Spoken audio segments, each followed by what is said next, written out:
Dibuka di dalam surah Al-Isra ayat 1. Niki kan Rajab, nggih, sasi Rajab. Sasi di mana terjadinya Rasulullah Isra Mi'raj.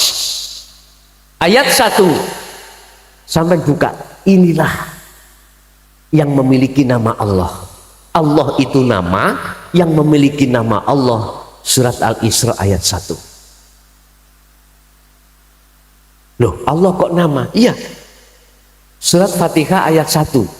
Bismillah, dengan menyebut nama Allah. Berarti Allah itu nama. Lah, yang memiliki nama Allah wujudnya yang di mana? Kalau kita tidak bisa masuk di situ, jangan harap kita akan bisa melakukan sholat yang khosyi'un, apalagi daimun. Tidak bisa, Pak. Siapa Allah itu? Dibuka, subhanalladzi asra, subhana maha suci, sopo alladzi, zat. Bahasa Indonesia, bahasa Jawa, urip. Asra kang nglakokake sopo alladzi bi abdihi kelawan kawulane, alladzi ay Muhammadur Rasulullah sallallahu alaihi wasallam, lailan ing dalam waktu wengi dalam rangka Isra Mi'raj. Ini konteks di dalam Al-Qur'anul Karim, mukhatabnya adalah Rasulullah Muhammad. Coba sampai buka di dalam Al-Qur'anul Qadim. Abdihi ini siapa? Ini mohon maaf, saya tidak mengurangi rasa hormat, enggak. Saya hanya menyampaikan. Buka di dalam Al-Qur'anul Qadim, ya. Surat apa mau? Ayat 0, Pak? Hah? Ngeblank dulu, bisa. Gus, aku ngeblank, Gus. Al-Isra. Ya. Nek Al-Qur'an Karim sampean saged download, Al-Qur'an Qadim gak iso, download-e ambek ati sampean kok. Di situ tidak ada nama Allah, tidak ada. Subhanalladzi asra bi abdi. Kalau Al-Qur'anul Karim ada. Alladzi. Lah, abdihi itu siapa? Diterangkan di dalam Al-Qur'anul Qadim, abdihi adalah hamba. Nakiroh. Nakiroh kalau bahasa kitabnya nakiroh itu umum. Artinya siapapun yang dikehendaki Allah, siapapun akan bisa mencapai tingkatan makrifat pada Allah. Pada Allah, bukan karena nasab dzurriyyah, enggak. Saya ini anaknya begal, gak mungkin isok tekan Allah. Jangan pesimis jenengan, sebab ayatnya memakai isim nakiroh bukan makrifat. Makrifat itu isim makrifat itu khusus, nakiroh itu umum, siapapun. Berarti jenengan niki wonten harapan bisa pokoknya nganut kanjeng Nabi. Artinya jangan kita mengikuti Rasulullah berhenti di hukum syariah saja, lanjutkan sampai ke hakikat supaya sampai makrifat pada Allah. Mohon maaf, mohon maaf, saya hanya menyampaikan saja Pak Bu, bukan untuk saya memaksa Anda untuk beriman, boten, hanya menyampaikan niku hak sampean. Abdihi termasuk jenengan, tak kasih contoh, dialah hidup urip yang memperjalankan diri panjenengan sekarang dari rumah sampai ke sini. Saya tanya, tanpa dilakokke Gusti Allah saged kita berkumpul? Sampai jawab ambek iman, jangan diakal Pak, jangan dijawab dengan hukum syariat, tapi sampai jawab dengan hukum hakikat. Kalau sampai jawab dengan hukum syariah, mesti sifat atau sifat basariah muncul. Yo tidak, yo aku iki. Yo. tapi hati lalai pada Allah. Coba sedikit, ayo diredam hati ini, ayo difikir, apakah tanpa Allah saya bisa takbir, tanpa Allah di dalam diri aku bisa ruku? Nggak bisa, Pak. Al-Hadid ayat 3 Allah katakan wal awwal wal akhiru wal zahiru wal batin. Allah iku yo ning jero sampeyan, Pak, ning jaba sampeyan. Akhirnya kita itu bisa beraktivitas karena Allah. Iku carane untuk wassalatil wusta. Bapak Ibu rahimakumullah, kalau kita sudah mengikuti jejak Rasulullah dengan sempurna, hadis Rasulullah mengatakan, jenengane ahli hadis, insya Allah iki hadis sahih opo hasan opo mardud opo doif, jenengan pasti tahu karena rawi.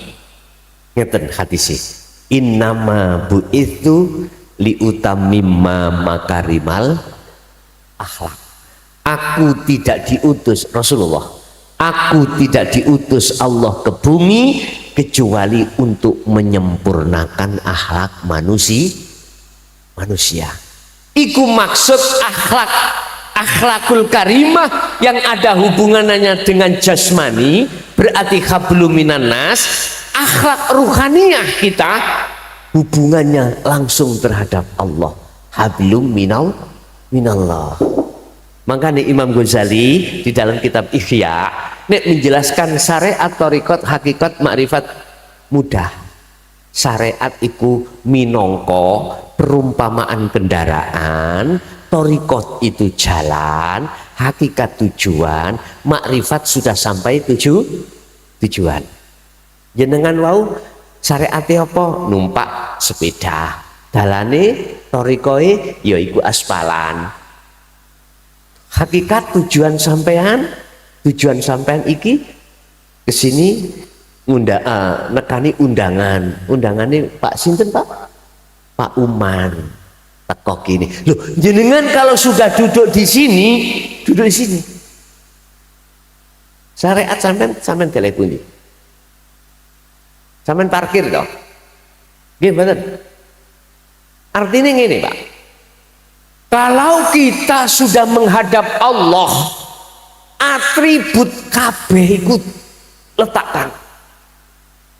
Saya sebagai camat misalnya, camate delen, aku jadi kiai misalnya, ulama, mohon maaf loh ya, saya nasihati ini dengan ajaran Rasulullah. Mohon maaf, sekali lagi mohon maaf.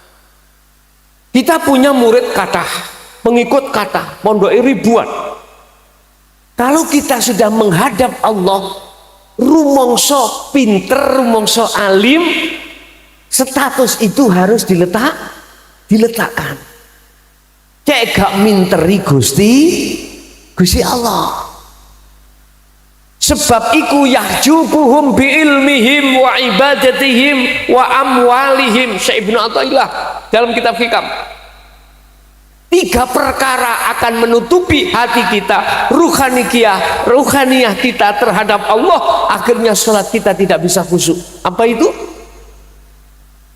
Kita rumangsa luweh apik, luweh alim, luweh pinter katimbang orang lain. Sifat basariyah itu, Pak, dalam diri kita yang didominasi oleh nafsu, 2 nafsu, nafsiyah dengan amarah. Akhirnya muncullah dalam nafsiyah takabur, riya, sum'ah, hasud dan macam-macam. Contohnya kula wis kadung kondang, santrine ribuan, salaman nek diambung ngene nganti kumisu-misu. Mohon maaf, karena aku merasa luweh mulya. Ini beliau katakan, Syekh Ibnu Athaillah, yahjubuhum biilmihim, dengan keilmuan akhirnya saya menjadi orang, dikatakan orang alim. Saya merasa alim karena ilmunya akan menutupi hatiku, menghijabi hatiku tidak bisa sampai pada Allah. Berarti ainul basirah saya, mata hati saya disebut hati yang buta. Khatamallahu ala qulubihim wa ala sam'ihim wa ala absarihim. Hatiku ditutup oleh Allah. Nasihat dari orang lain tidak kuperhatikan karena aku merasa luweh api. Iki kudu diteleh, Pak. 2, bi'ibadatihim, karena saya adalah al-ubad, orang golongan ahli ibadah, Pak. Mohon maaf. Saya contohkan saya saja. Saya di desa saya, Pak, mohon maaf. Jumat jam setengah 12 naik, saya jam 10 sudah sampai ke masjid. Iktikaf, baca Quran dan lain sebagainya. 5 waktu penuh, Pak. Orang lain mesti mengatakan saya ahli ibadah. Apalagi saya di situ dikasih Allah karomah. Apa karomahnya? Mengerti isinya hati orang lain. Tak ilingno sampean, ya. Itu adalah alam mukasyafah. Itu bukan tujuan si salik ketika suluk menuju wusul datang Allah. Itu ujian. Buka keterangan Syekh Ibnu Athaillah di dalam kitab Hikam tentang alam mukasyafah, alam mukhadharah, alam mukasyafah, alam musyahadah. Alam mukhadharah ya niki alam mukhadharah. Kita tahu isine dunya niki dengan mata dohir. Alam mukasyafah, alam di situ ada 3. Iki makom mukasyafah ada 3 alam. Malakut, jabarut, lahut. Orangnya itu mohon maaf kalau kasyaf tahu kliwar-kliwure malaikat, ya. Mohon maaf. Tahu di situ kliwar-kliwure para kekasih Allah. Ini belum makrifat, belum. Saya katakan, dulur-dulur kula thariqah ketika suluk ditemoni ketemu selain Allah berarti makhluk. Jangan bangga dulu. Bahkan kasyaf itu, Pak, ya, tahu isi hati orang. Jangankan isi hati orang, takdir yang akan terjadi itu tahu. Jangan dimaksud ini sudah sampai pada makrifat, belum. Justru kebanyakan, saya ulangi sekali lagi, mohon maaf Gus, mohon maaf estu. Kalau sing sepuh-sepuh kare ngomong mboten mentolo, sing sepuh-sepuh bae sing nom-nom ae sing mentolo niki mboten napa. Saya katakan, saudara saya yang sudah melakukan zikir sampai terhadap kewusulan Allah, si salik ketika suluk itu, tolong sekali lagi perhatikan. Ketika belum sampai ke musyahadah, ingat kita masih terjebak oleh rayuan nafsu di dalam diri kita. Itu termasuk kasyaf tadi, termasuk kasyaf. Allah katakan, ala inna awliya Allah la khaufun alaihim walahum yah. Ciri orang yang dimusyahadah, orang yang sudah wusul pada Allah, tidak ada kriteria harus tahu isinya hati orang lain, harus tahu takdir yang akan terjadi. Bukan itu, Bapak Ibu, ya. Itu adalah ujian kita. Sebab gini, mohon maaf, kalau jenengan belum mengenal tauhid la ilaha illa anta dan la ilaha illa ana yang melahirkan zikir sirul asrar dan fana'u dzikri, mohon maaf, itu mohon maaf, kita masih terjebak oleh bisikan hawa nafsu. Itu, Pak. Akhirnya umpama saya endingnya saya merasa menjadi orang yang ahli terawang, ahli ngerti. Itu, Pak. Apa takdir yang akan terjadi tahu. Allah kasih tahu, tapi di dalam hatiku takabur, ada perasaan aku hamba yang tak tahu. Niki opo gak ngelangkai Allah. Niki nek digempur ambek zikir sirul asrar, jangan harap bisa meletakkan atribut-atribut itu, tidak bisa, Pak. Saya tegaskan, Nggih, saya tegaskan memang supaya kita tidak bisa masuk di dalam surat Al-Hijr ayat 39 sampai 42, dibuka di situ. Seluruh umat manusia, Pak, anak putu Adam, iblis bersumpah, ya Allah, aku sudah kau nas menjadi orang ahli neraka, hamba yang menjadi ahli neraka makhluk. Izinkanlah saya akan memperosokkan anak putu Adam, ya, ke jalanku. Apa jalane nafsu iku, jalane iblis? Al-Baqarah 257, sampai buka Al-Baqarah 2557. Menggelapkan hati kita terhadap Allah, alias hati tidak bisa makrifat pada Allah. Berarti kita manakala belum hati ruhaniyah ini sampai pada Allah, maka kita sebetulnya itu masih diprosokno hawa nafsu. Aja dikira hawa nafsu itu ngejak nang doli tok, boten. Nafsu itu masuk di dalam orang sholat.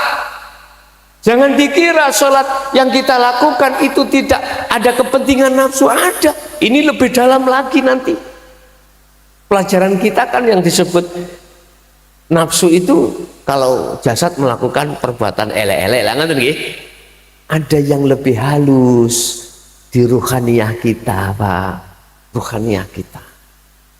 Bapak Ibu hadirin, saya katakan sekali lagi ya, ketika kita sudah sampai pada tingkatan suluk, membawa zikir yang tujuannya wusul pada Allah, terkadang kita diuji Allah di alam mukasyafah, alam kebukai hijabe makhluk gaib terhadap kita. Akhirnya kita tahu tentang makhluk-makhluk itu, walaupun orang lain tidak tahu, termasuk mengerti apa yang akan terjadi, itu termasuk makhluk. Surga makhluk mboten, Pak? Surga itu makhluk napa mboten? Makhluk, karena makhluk iku ciptaane Allah. Kalau dikembalikan Bapak Ibu terhadap siapa sih yang memiliki nama Allah itu alladzi hidup, yang hidup ada di dalam diri jenengan kali kula dan di luar kita. Sebetulnya saya nggak boleh mengatakan ini, nggak boleh, tapi nekat mawon saya, biar dong sampean. Al-Quran mengatakan laisa kamislihi sayun, wujudnya tidak bisa diserupakan dengan sesuatu. Lah jenengan melihatnya itu jangan ainul basarianiki, mata dohir, tapi dengan mata ruhaniyah yang disebut ainul basyirah, iman, Pak, iman. Bahasa Jawa rasa. Rasakanlah ketika kau takbir dalam hatimu, ka'annaka anta buddha ka'annaka taroh, seakan-akan kau bisa melihat Allah. Jikalau tidak, seakan-akan kau selalu dilihat Allah. Jadi cukup bagi jenengan kali kula lewat yakin merasakan sesungguhnya ketika kita bertakbir sampai salam, di situ yang menggerakkan hanyalah Allah, yang Allah hidup dalam diri kita dan di luar diri kita. Coba iki carane. Inilah Pak salat wusta niku, salati ruhaniyah. Hatimu harus makrifat pada Allah, tapi mulai dari yakin dan merasakan.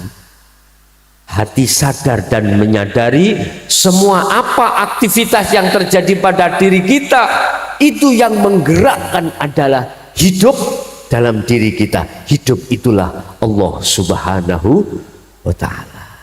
Wis mulai iki mawon sampean pelajari waktu sholat takbir, iman iki sampean terusno. Bahasa thariqah, Pak, ada zikir khafi, ada zikir sirri, apa? Hati sampean sambil mengucap Allah, Allah, sambil merasakan kehadiran Allah hidup dalam diri jenengan. Buktinya akhirnya jasad sampean bisa bergerak. Pun iki carane Pak, sampean pelajari ngaldi. Aku yakin saya suwe lama kelamaan apabila jenengan mempraktekkan dari ajaran Rasulullah ini, pasti sholat jenengan bernilai. Sallu kama ra'aitumuni usolli, kata Rasul, sholat sira kabeh seperti kau melihat bagaimana saya sholat. Kama sholaita ala sayyidina Ibrahim Hanif, ruhaniyah condong menyang Allah. Itu tadi, rasakan wis iku wae. Mungkin jeneng nek kurang cetok ning Mojokerto, tak didik 15 dino lah, paling suwe 20 dino sasi Ramadan. Saya setiap sasi Ramadan Pak didik wong sholat biar khusyuk, didik wong sholat biar khusyuk, hanya niku tok. Sebab engko nek sholat sampean apik ing ngersane Allah, mesti liyane apik estu.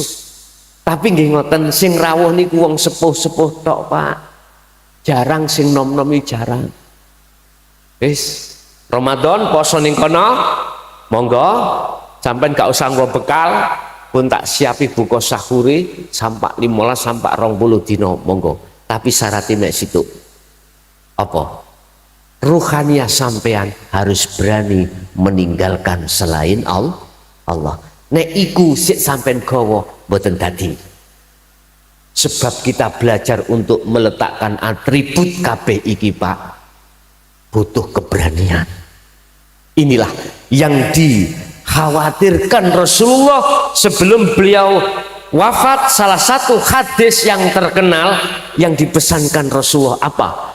Besok itu umatku mengalami satu peperangan yang paling besar, yaitu merangi hawa nafsu. Sebab hawa nafsu, dengan hawa nafsu ini wa yastahibunal hayata dunya alal akhirah, surat Ibrahim ayat 3, akan menjadikan ruhaniyah kita kepencut ambek kebiarin dunya. Iku kebiarin dunya kan selain Allah, tak ngerti gitu.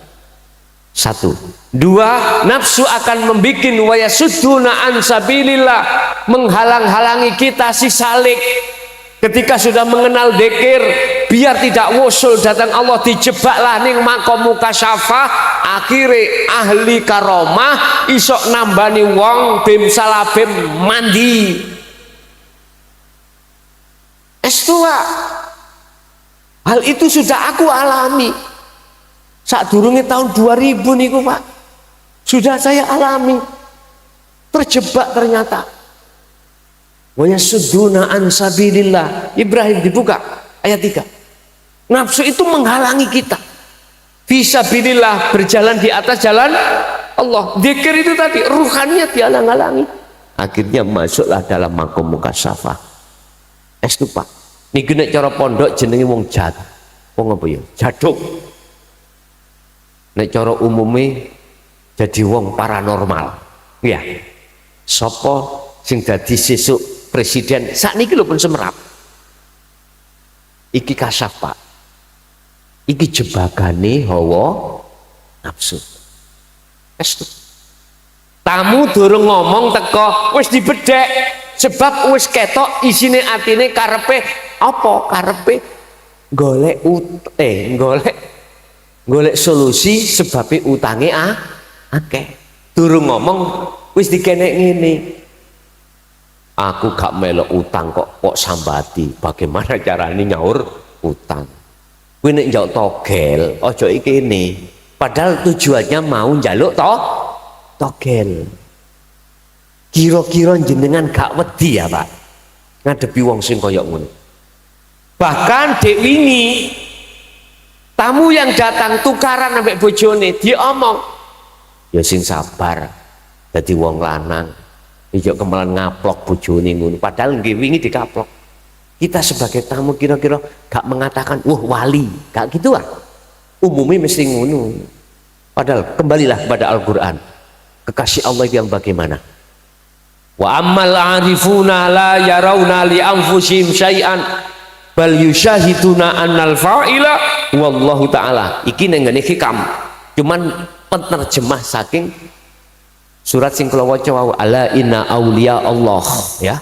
Apa? La yarawna li anfusihim syai'an. Babar belas beliau iki si Arif yakin ngakoni apa yang muncul pada dirinya atau orang lain makhluk dari makhluk, tidak. Dua, bal yusyahiduna, balik si Arif iku yusyahidunya, melihat, meyakini bahwasanya annal fa'ila huwa Allah subhanahu wa ta'ala, yang berperan, yang berkuasa, yang menguasai, yang menggerakkan, sumbernya semua dari Allah. Iku Arif. Kita dijebak Pak ambek nafsu kita di dalam alam kasaf tadi. Makanya sekali lagi saya katakan, siapapun di antara panjenengan kalau zikirnya sudah, suluknya sudah sampai pada babus salam, ya, babus salamnya apa? Di pintu musyahadah itu kita kok yo dikasih Allah karomah, bisa melihat apapun barang gaib, bisa tahu isi hati orang lain. Ingat, itu adalah jebakan hawa nafsu, yang nafsu itu menginginkan supaya keakuan kita yang merasa tahu. Akhirnya takabur mboten Pak? Takabur. Ingat, sejarah malaikat akhirnya disebut iblis gara-gara aba wastakbar wa kana minal kafirin. Luweh apik, luweh pinter, luweh genah daripada Adam. Iblis kan ngomongin ngono. Lebih apik, ya Allah. Kula sampean dadekno, sampean jadikan dari api, sedangkan Adam dari tanah lihat. Baik mana, bagaimana mungkin saya akan menyembah sujud terhadap Adam? Itu artinya kita Bapak Ibu nek wis kadung rumangsa pinter alim gak gelem ambek nasihatnya orang lain. Itu Pak. Makanya mengapa sih kalau buka tangga jawab niku mangke biar ada nasihat teng kula. Itu jadi mboten monolog tok mboten. Jadi sifatnya kita taklim muta'alim, tanya jawab atau dialog, sebab kula nggih menungso mesti ana keplijuke. Nek sifatnya dialog kita mencari solusi, nek debat mboten saged. Nek debat ya apa gak iso ketemu Pak solusine. Jadi tak ringkes Bapak Ibu, kita bisanya sholat khusyuk iku manakala ayat diteruskan wassolatil wusta niku lakonono. Berarti ruhaniyah kita juga harus sholat. Sholati ruhaniyah kita adalah menghadap hanya pada Allah. Carane wau lewat iman dan rasa, buktikan di dalam hati panjenengan waktu sholat. Sehingga cocok mboten tabrakan ambek berikutnya kalimat waqumu lillahi qanitin. Jagalah, tegaklah sholat itu dengan khusyuk. Makanya nek membahas masa sholat, dalam kalimahnya itu tidak pernah di dalam Quran itu memakai fa'ala, mesti koma. Asluhu qawama ala wazni fa'ala, artinya menjaga. Menjaga itu berarti lebih dari melakukan, berarti tidak hanya secara jasmani saja kita sholat, ruhani pun menghadap pada Allah. Bapak Ibu hadirin, itu sekilas apa yang bisa kami sampaikan terkait surat Al-Baqarah ayat 238. Barangkali ada kurangi sampai tambahi, barangkali ono salai sampai elingno, barangkali kurang faham, ditanyakan. Sakderenge donga iki mang ditutup, monggo menawi ada yang mau berdialog atau ingkang bertanya, kami silakan, monggo.